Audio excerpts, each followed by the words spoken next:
నేటి ఈ horror story ఆనంద్తో జరిగిన సంఘటనల ఆధారంగా రూపొందించబడింది. ఎందుకంటే ఆ సంఘటనల వల్ల ఇప్పటికీ అర్ధరాత్రి అతని నిద్ర డిస్టర్బ్ అవుతూనే ఉంది. ఈ కథ ఆనంద్తో నెల క్రితం జరిగిన కొన్ని సంఘటనల ఆధారంగా రూపొందించబడింది. అవి అతని ఊహలకు మించినవి మాత్రమే కాదు, మన ఊహలకు కూడా మించినవి. ఆనంద్ దయ్యాలు మరియు ఆత్మలను ఎగతాళి చేసే వాళ్ళల్లో ఒకడు. మరియు అతని లాజిక్ ప్రకారం ఈ దుష్టశక్తులు కేవలం మన ఊహల్లో మాత్రమే ఉంటాయి, నిజ జీవితంలో ఉండవు అనేది ఆనంద్ నమ్మకం. కానీ ఈరోజు అతనికి కూడా తన ఆలోచన తప్పు అని తెలిసింది. హలో ఎవ్రీవన్, మీరంతా బాగున్నారని ఆశిస్తున్నాను. రోజులాగే ఈరోజు కూడా మీకు ఒక కొత్త హారర్ స్టోరీ వినిపించబోతున్నాను. మీరు ఇప్పటి వరకు ఈ వీడియోని లైక్ చేయకపోతే ప్లీజ్ ఇప్పుడే లైక్ చేయండి. మీరు లైక్ చేయడం ద్వారా ఈ వీడియో మీ వంటి హారర్ స్టోరీ లవర్స్ మరికొంతమందికి సజెస్ట్ చేయబడుతుంది. అలాగే మీ లైఫ్లో ఏమైనా హారర్ ఇన్సిడెంట్స్ జరిగి ఉంటే డిస్క్రిప్షన్లో ఉన్న మన మెయిల్ ఐడికి వివరంగా రాసి పంపండి. మీ అనుభవాలను మన సబ్స్క్రైబర్స్తో పంచుకోవచ్చు. ఇక ఏమాత్రం ఆలస్యం చేయకుండా ఇవాల్టి హారర్ స్టోరీ స్టార్ట్ చేసేద్దాం. దాదాపు ఒక నెల క్రితం విషయం ఇది. ఆఫీస్ పని మీద ఆనంద్ 6 రోజుల పాటు కేరళకు వెళ్ళాడు. మొదటి 4 రోజులు చాలా ప్రశాంతంగా గడిచాయి. కానీ 5వ రోజు ఆనంద్కు చాలా వింత సంఘటనలు ఎదురవ్వడం స్టార్ట్ అయింది. 5వ రోజు అతను కొచ్చిలోని వింటేజ్ ఐలాండ్లో ఉన్న ఒక కొత్త హోటల్లోకి చెక్-ఇన్ చేశాడు. చాలా లాంగ్ జర్నీ తర్వాత 5వ రోజు మధ్యాహ్నం అతను ఆ హోటల్కు చేరుకున్నాడు. ఆ హోటల్లో విచిత్రంగా అంతా నిశ్శబ్దంగా ఉంది. అది ఆనంద్కు చాలా ఆశ్చర్యంగా అనిపించింది. సడన్గా అతని శరీరం మొత్తం బరువెక్కినట్లు అనిపించింది. అతని అడుగులు ముందుకు కదలడం లేదు. దీనికి కారణం బహుశా లాంగ్ జర్నీ తర్వాత శరీరంలో వచ్చిన అలసట కావచ్చు. హోటల్ మేనేజర్ ఆనంద్కు రూమ్ నెంబర్ 111 తాళాలు ఇచ్చాడు. 2వ అంతస్తులో చివర ఉన్న రూమ్ నెంబర్ 111కి ఆనంద్ చేరుకున్నాడు. కానీ ఈ మధ్యలో మిగతా రూమ్స్ దాటుకొని తన రూమ్ దగ్గరికి వెళ్తూ ఉన్న ఆనంద్కు మధ్యలో ఒక పిల్లాడి ఏడుపు క్లియర్గా వినిపించింది. కానీ తన రూమ్కి వెళ్లే దారిలో ఎక్కడా పిల్లవాడు కనిపించలేదు. రూమ్ నెంబర్ 111 ఆ అంతస్తులోని చివరి గది. తన రూమ్ తలుపు తెరవగానే గాలి ఒక్కసారిగా బలంగా వీచింది. ఎంత బలంగా అంటే 6 అడుగుల హైట్, జింబాడీతో ఉండే ఆనంద్నే గట్టిగా బయటకు నెట్టేంత. కానీ ఆశ్చర్యకరమైన విషయం ఏంటంటే ఆ తలుపు తెరవగానే ఆనంద్కి దారిలో నుంచి వినిపిస్తూ వస్తున్న పిల్లవాడి ఏడుపు సౌండ్ వినిపించడం ఆగిపోయింది. గది లోపల అంతా నిశ్శబ్దంగా ఉంది. అతను మెయిన్ డోర్కు లాక్ వేసి మంచంపై సైలెంట్గా పనుకున్నాడు. ఏమైందో తెలియదు కానీ వింతగా అతని బాడీ మొత్తం మొద్దుబారిపోయింది. చాలా అన్కంఫర్టబుల్గా అనిపిస్తుంది. ఎందుకంటే ఆ గదిలో నుంచి ఏదో ఒక చెత్త వాసన వస్తుంది. ఎంతో కాలం నుంచి ఆ గది క్లోజ్ చేసి క్లీన్ చేయనట్లు అసహ్యమైన వాసన వస్తుంది. ఆ వాసన భరించలేకపోయిన ఆనంద్ రిసెప్షన్కు ఫోన్ చేయడానికి ఫోన్ ఎత్తాడు. కానీ ఫోన్ డెడ్ అయి ఉంది. ఇష్టం మరియు ఓపిక లేకపోయినా ఆనంద్ పైకి లేవక తప్పలేదు. అతని గది నుండి రిసెప్షన్ చాలా దూరంగా ఉంది. రిసెప్షన్ వైపు వెళ్లే దారిలో హోటల్ సిబ్బంది అతనిని వింతగా చూస్తున్నారు. అయితే ఈ విషయాలన్నింటినీ పట్టించుకోకుండా ఆనంద్ రిసెప్షన్ వైపు వెళ్తూనే ఉన్నాడు. కాసేపటికి అక్కడికి చేరుకున్న ఆనంద్ మేనేజర్కు రూమ్ గురించి కంప్లైంట్ చేశాడు. అలాగే తన రూమ్ మార్చమని రిక్వెస్ట్ చేశాడు. అయితే దానికి మేనేజర్, సార్ ప్రజెంటు ఇంకే రూమ్స్ ఖాళీ లేవండి, ఈ ఒక్క రాత్రికి అడ్జస్ట్ అవ్వండి, రేపు పొద్దున్నే నేను మీకు రూమ్ మార్చేస్తాను అండ్ ప్రస్తుతానికి మీ రూమ్ని అయితే బాగా క్లీన్ చేపిస్తాను అని చెప్పగా ఇష్టం లేకపోయినా సరే అని తలూపిన ఆనంద్ దాదాపు 1 గంట పాటు రిసెప్షన్లోని సోఫా మీదే పనుకున్నాడు. అతను కళ్ళు తెరిచి చూసేసరికి గడియారంలో టైం మధ్యాహ్నం 2 గంటలైంది.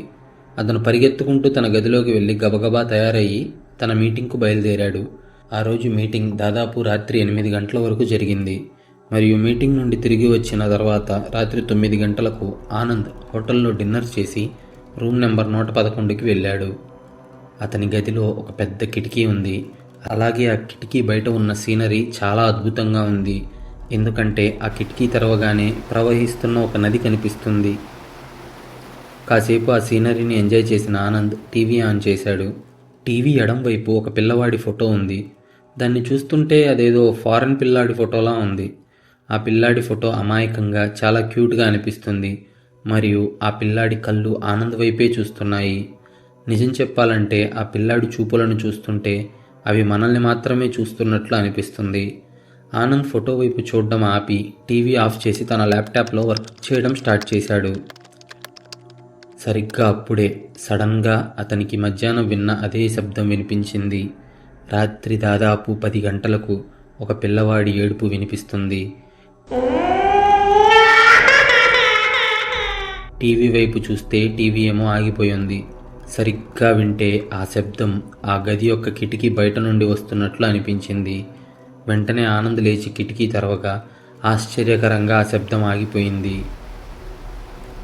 రాత్రి సమయంలో కిటికీ నుండి చూస్తే బయట పారుతున్న నది సీనరీ చాలా అందంగా ఉంది. అది ఆనంద్ను పూర్తిగా అట్రాక్ట్ చేస్తుంది. కిటికీ దగ్గర నిలబడి అతను ఆ నది వైపు చూస్తూ ఉండగా అకస్మాత్తుగా వెనక నుండి ఎవరో అతన్ని నెట్టినట్లు అనిపించింది. బలంగా నెట్టకపోవడం వల్ల జస్ట్ అతని అడుగులు కొద్దిగా తడబడ్డాయి అంతే. కానీ మనసులో ఒక భయం మాత్రం ఏర్పడింది. ఎందుకంటే ఆ గదిలో అతను తప్ప ఎవరూ లేరు. అతను వెంటనే కిటికీ మూసేసి టీవీ ఆన్ చేయడానికి రిమోట్ ఎత్తగానే అతని చూపు టీవీకి ఎడం వైపు గోడపై ఉన్న ఆ ఫారిన్ పిల్లాడి ఫోటో వైపుకి వెళ్ళింది. ఆ ఫోటోని చూసిన ఆనంద్ కాళ్ళు చేతులు వణకడం స్టార్ట్ అయింది. ఎందుకంటే ఆ ఫోటోలోని పిల్లాడి కంటి నుండి నీళ్లు కారుతున్నాయి. ఫోటో ఫ్రేమ్ మీద నీటి బొట్లు ఆనంద్కు క్లియర్గా కనిపిస్తున్నాయి.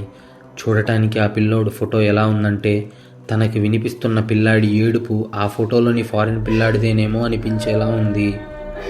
వాస్తవానికి ఇదంతా తన భ్రమేమో అనుకున్నాడు ఆనంద్. కానీ కొద్దిసేపటికే ఇదంతా భ్రమ కాదని నిజమని అతనికి నమ్మకం కలిగింది. ఆనంద్ తన తల వరకు దుప్పటి కప్పుకున్నాడు. అందువల్ల అతని కళ్ళ ముందు కేవలం చీకటి మాత్రమే ఉంది. అతని కళ్ళకి చీకటి తప్ప రూమ్లోని వేరే ఏదీ కనిపించడం లేదు. కానీ ఆనంద్ దుప్పటిని ఎవరో నెమ్మదిగా కిందకి లాగుతున్నట్లు అతనికి అర్థమైంది. అతని గుండె దడదడలాడుతుంది. దుప్పటి లోపల నుండి అతను ఏదో ఒక లైట్ వెలగడం మరియు లైట్ వెంటనే ఆరిపోవడం గమనించాడు. అదేంటో అర్థం కాని ఆనంద్ తన మొత్తం ధైర్యాన్ని కూడగట్టుకొని తన శరీరంపై ఉన్న దుప్పటిని పూర్తిగా తీసేశాడు. అలా దుప్పటి తీసిన ఆనంద్కు బాత్రూమ్ లైట్ వెలుగుతూ ఆగిపోతూ ఉండడం కనిపించింది. మెల్లగా అడుగులో అడుగు వేసుకుంటూ అతను బాత్రూమ్ వైపు వెళ్ళడం స్టార్ట్ చేశాడు. అయితే ఇక్కడ ఆశ్చర్యకరమైన విషయం ఏంటంటే బాత్రూమ్ లైట్ స్విచ్ ఆఫ్ చేసి ఉంది. అది చూసి షాక్ అయిన ఆనంద్ కాసేపటికి లూజ్ కనెక్షన్ ఏమోలే అని తనకు తానే ధైర్యం చెప్పుకొని బాత్రూమ్ నుండి బయటకు రాగానే అతని చూపు మంచం మీదకు వెళ్ళింది. అతను మంచం మీద ఏదైతే చూశాడో అది మనం చూసినా మన గుండె ఆగిపోతుంది. మంచం మీద ఆనంద్ ల్యాప్టాప్తో ఒక పిల్లవాడు ఆడుకుంటున్నాడు. ఆ పిల్లాడి ముఖం ఆ ఫోటోలో ఉన్న ఫారిన్ పిల్లాడి ముఖంతో సరిగ్గా మ్యాచ్ అయింది. ఆనంద్ ఆ పిల్లాడి వైపు ఆశ్చర్యంగా చూస్తూ ఉండగానే సడన్గా ఆ పిల్లవాడు ఆనంద్ వైపు చూశాడు. అంతే, ఆనంద్ గొంతు నుండి మాట రావడం లేదు. అతను వెంటనే స్పృహలోకి వచ్చి గది నుంచి బయటికి పరిగెత్తాడు.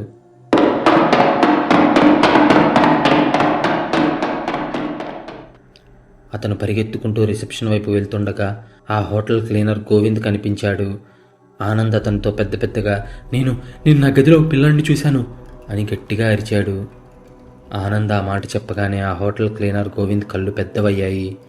ఎలా అంటే సడన్గా అతనికి ఏదో గుర్తొచ్చినట్లు. కానీ అతను ఆ విషయాన్ని పెద్దగా పట్టించుకోనట్టు మీకు ఇష్టమైతే మీరు ఈ రాత్రి నా గదిలో ఉండొచ్చు అన్నాడు. దానికి ఆనంద్ అతని చేయి పట్టుకొని బాబాయ్ ఏదో విషయాన్ని నువ్వు నాకు చెప్పకుండా దాస్తున్నావు. ఏంటది? అసలు నా గదిలో ఆ పిల్లాడు ఎవరు? సరిగ్గా అదే పిల్లాడి ఫోటో టీవీ పక్కన ఉన్న గోడ మీద కూడా ఉంది అని కంగారుగా అడగ్గా గోవింద్ ఏం మాట్లాడలేదు. కాసేపటికి వాళ్ళిద్దరూ కలిసి గోవింద్ గదికి చేరుకున్నారు. అయినా కూడా ఆనంద్ అదే ప్రశ్న పదే పదే అడగడంతో గోవింద్ రూమ్ నెంబర్ 111 యొక్క అతిపెద్ద రహస్యాన్ని ఆనంద్ ముందు బయటపెట్టాడు. అదేంటంటే దాదాపు 5 సంవత్సరాల క్రితం లండన్ నుండి ఒక కుటుంబం ఆ హోటల్లో ఉండటానికి వచ్చింది. వాళ్ళు 1 నెల పాటు ఉండడానికి రూమ్ నెంబర్ 111ను బుక్ చేసుకున్నారు. వాళ్ళు ఆ గదిని తమ ఇంటిలా డెకరేట్ చేసుకున్నారు. గదిలో గోడపై ఉన్న పెయింటింగ్ను తీసేసి వాళ్ళు తమ 5 సంవత్సరాల పిల్లాడి ఫోటో కూడా పెట్టారు. ఆ రోజు తారీఖు జూన్ 28. రాత్రి ఆ భార్యాభర్తల మధ్య ఏం జరిగిందో తెలియదు. కానీ ఆ భర్త ఒక పదునైన కత్తితో ముందు తన భార్యను చంపి తర్వాత తన 5 ఏళ్ల కొడుకుని కిటికీ నుండి బయట ఉన్న నదిలోకి తోసేశాడు. తర్వాత అతను కూడా గదిలోని ఫ్యాన్కు ఉరేసుకొని ఆత్మహత్య చేసుకున్నాడు. ఆ రోజు నుండి ఆ గది మూసే ఉంది. ఆ ఘోరం జరిగిన తర్వాత ఆ గదిలోని ప్రతి వస్తువుని మేము మార్చేశాం.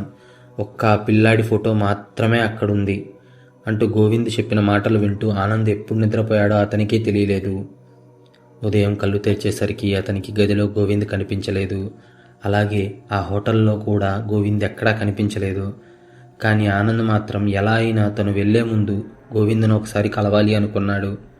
ఆనంద్ గోవింద్ గురించి హోటల్ మేనేజర్ని అడిగితే ఆ హోటల్ మేనేజర్, నేను రీసెంట్గానే జాయిన్ అయ్యాను సార్, మీరు చెప్తున్న వ్యక్తి ఎవరో మరి నాకైతే తెలీదు అన్నాడు. ఇంతలో అక్కడే నిలబడ్డ హోటల్ స్టాఫ్లోని ఒక సీనియర్ వర్కర్ చాలా ఇంట్రెస్ట్గా, మీరు చెప్పే ఆ వ్యక్తి పేరేంటి అని ఆనంద్ను అడిగాడు. అప్పుడు ఆనంద్, అతను తన పేరు గోవింద్ అని చెప్పాడు, నేను రాత్రి అతన్ని కలిశాను అని చెప్పాడు ఆనంద్. అది విని షాక్ అయిన ఆ హోటల్ సీనియర్ వర్కర్, మీరు బహుశా ఏదో పొరపాటు పడుతున్నారు. ఎందుకంటే మీరు చెప్పే గోవింద్ అనే ముసలాయన చనిపోయి 3 ఏళ్ళు అవుతుంది. రూమ్ నెంబర్ 111 క్లీన్ చేస్తుండగా కాలు జారి కిటికీలో నుంచి నదిలో పడిపోయి ఆయన చనిపోయాడు అన్నాడు. అది విన్న ఆనంద్ కళ్ళు గిర్రన తిరిగాయి. అతని ఒళ్ళంతా చెమటలు పట్టేసి గుండె బరువెక్కినట్లు అనిపించింది. కాసేపటికి అక్కడి నుంచి తన సొంత నగరమైన గుంటూరుకి బయలుదేరాడు ఆనంద్. మీకు ఈ హారర్ స్టోరీ ఎలా అనిపించిందో కామెంట్ చేయండి. ఇప్పటిదాకా ఈ వీడియోని లైక్ చేయకపోతే ప్లీజ్ ఇప్పుడే లైక్ చేయండి. ఇలాంటి హారర్ స్టోరీస్ రోజు వినడానికి ఇప్పుడే మన ఛానల్ను సబ్స్క్రైబ్ చేయండి. Thank you.